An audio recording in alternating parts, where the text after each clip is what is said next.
Hello and welcome to Meandmygolf TV. You've joined us at the Asprey. We've got another question for you today. I'm Piers Ward. And I'm Andy Proudman, and today we are talking about whether a closed stance can help you with your golf swing. Let's take charge of your game.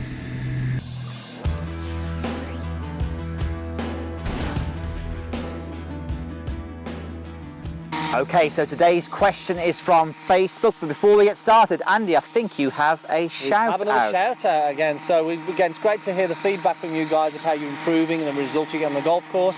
And this time we have another hole-in-one. Another one. I don't think we're going to shout out any more hole-in-ones because I've still not had one.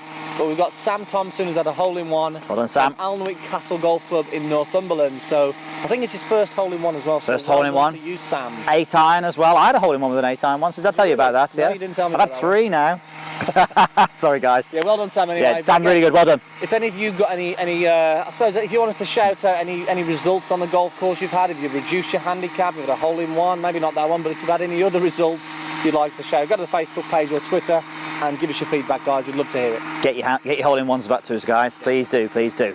Right then, today, so yes, Facebook question, Anthony Cochran, and Anthony's, he watched a video actually from Jason Duffner talking about staggering his right foot position, so bringing his right foot back for the right-handed golfer. Is it a good idea? Andy, what are your thoughts? I know what my thoughts are.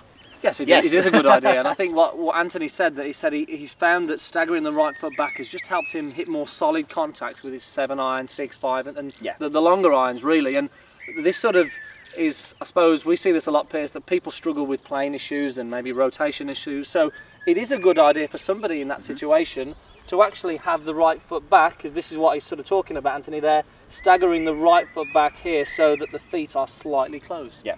And so often we see that people struggle with plane issues, Piers, when they come over the swing plane from a square stance. Yes. And from our instance, when we've coached, we've actually sort of dropped this right foot back for somebody who may be struggling to get it under plane, and this allows them a little bit more room then to get the club on a better plane, and in turn gets that club more in the, so it gets the ball more in the centre. I think you're absolutely right, and the hips generally govern, from the majority of people we coach, they govern where you're going to swing your arms. Yes. You know, they create room. So if you are somebody who, Andy says, gets over the top, dropping that right foot, sometimes as extreme as this, I hope you can see it on the camera, as extreme as this is going to allow your arms then room to swing into this area here, which is absolutely essential if you want to change your swing plane. So brilliant from a playing point of view. Anything else, Andy? What about rotation? Yeah, I think the golf swing is a rotary motion, and this is what a lot of people tend to struggle with. Now, some people struggle with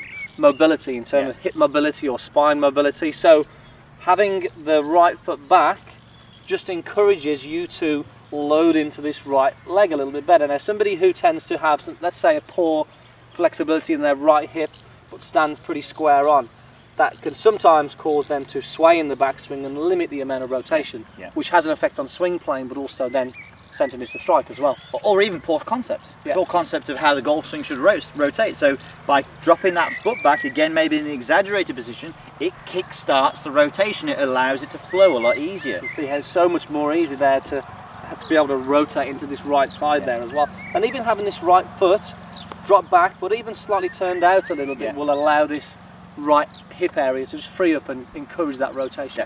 Definitely. The only downside with it possibly, Anthony, is that it can limit you on the way through maybe with your rotation. But you know what?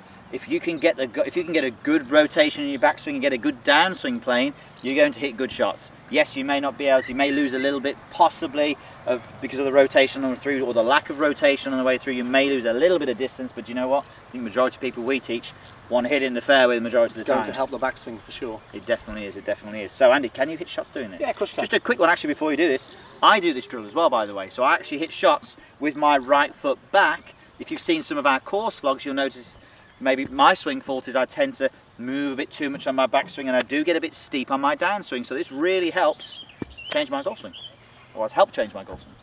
All right, Andy. So we're going to play a little draw here. I want to go for a little draw here. So you'll notice on my practice swing here, drop the right foot back, turned out slightly. You'll really see how it's going to encourage that hip turn and get the golf club now working a little bit more under the swing plane. Somebody who slices it, perfect. Sounds good. Okay, high, shallow draw here, right foot back. Plenty of room in the downswing. Here we go. Beautiful. Little soft draw. And you can Nice. see, no divot. We're having a Exactly competition what now I- who hits the ball the straightest today. That's actually probably the straightest one so far. So, Anthony, is it a good idea? Yes, it is if you want to have a better rotation in your backswing and if you want to have a shallower plane in your downswing. And everyone else who's watching, that is absolutely a really good way of encouraging those good Give it a go. movements. Yeah, Give it a go. Definitely give those movements, definitely give that drill a go. Guys, thanks for watching and post your comments down below and we'll see you soon on Meandmygolf TV.